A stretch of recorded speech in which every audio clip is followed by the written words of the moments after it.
School board के हिंदी पाठ्यक्रम में संकलित हिंदी काव्यखंड के धनुष भंग का अध्ययन करने जा रहे हैं। उसकी व्याख्या आज हम समझेंगे।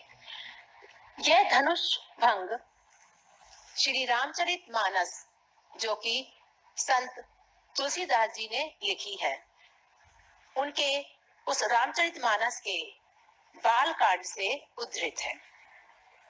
धनुष भंग की व्याख्या करने से पहले बच्चों की उदित उदयगिरि मंच पर रघुवर बाल पतंग विकसे संत सरोज सब हर्षे लोचन भ्रंग। बहुत सुंदर वर्णन है बच्चों। देखिए, सबसे पहले देखिए उदयगिरि मंच अर्थात उदयाचल रूपी मंच, यानी मंच रूपी उदयाचल। अब रूपक अलंकार से हो जाएगा मंच रूपी उदयाचल। बाल रघुवर बाल पतंग श्री राम रूपी सूर्य, संत सरोज संत रूपी कमल और लोचन भ्रंग नेत्र रूपी भौरे।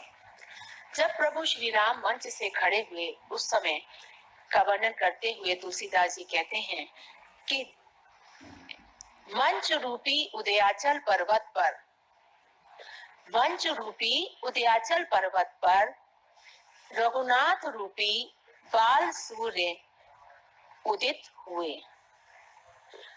और उनके उदित होते ही संत सरोज संत रूपी कमल विकसे अर्थात खिल गए, लोचन भ्रंग और उनके नेत्र रूपी भौरे हर्षित हो गए।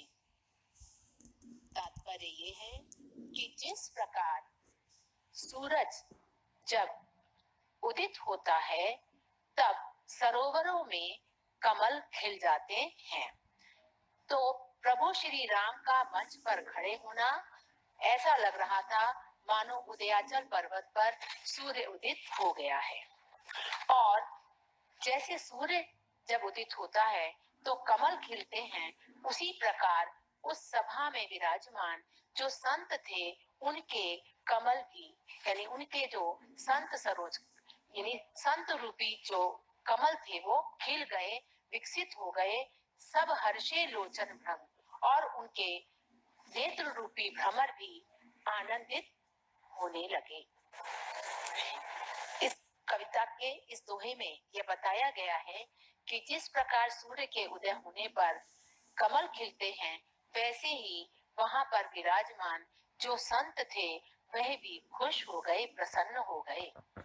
और जिस प्रकार कमल कोश में बैठा हुआ भौरा प्रातः काल होते ही जब जैसे वो खुलता है, आनंदित होता है, वैसे ही उन संतों के जो नेत्र थे वो आनंदित हो गए और उनमें हर्ष की लहर चमकने लगी।